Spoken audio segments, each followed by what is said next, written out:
নমস্কার, good morning. কেমন আছেন সবাই? আশা করছি অনেক অনেক ভালো আছেন। তো সেদিন চলে গেছিলাম আমাদের মেটআপে।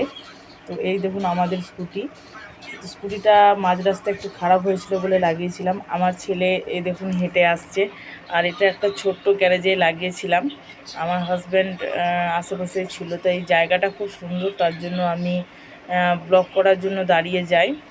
জায়গাটা এত প্রচুর গাছ ছিল, আর পাশে একটা বড় গাছ ছিল, সেটা দেখে আমার খুব ভালো লাগছিল। অলরেডি আমাদের দেরি হয়ে গেছিলো ভাবছিলাম, কিন্তু দেরি হয়নি। আমরা আমাদের মিটিংয়ে যাব বলে দাঁড়িয়েছিলাম। তো এত সুন্দর জায়গা আমার সব সময় বেরোনো হয় না, তাই তোমাদের সঙ্গে শেয়ার করার জন্য এটা করলাম যে তোমরা কে কে আমার মতো নিজের গন্তব্যে যাওয়ার সময় হুট করে এইভাবে নেমে পড়ো আর ছবি তোলো, আমাকে কমেন্ট করে জানাবে।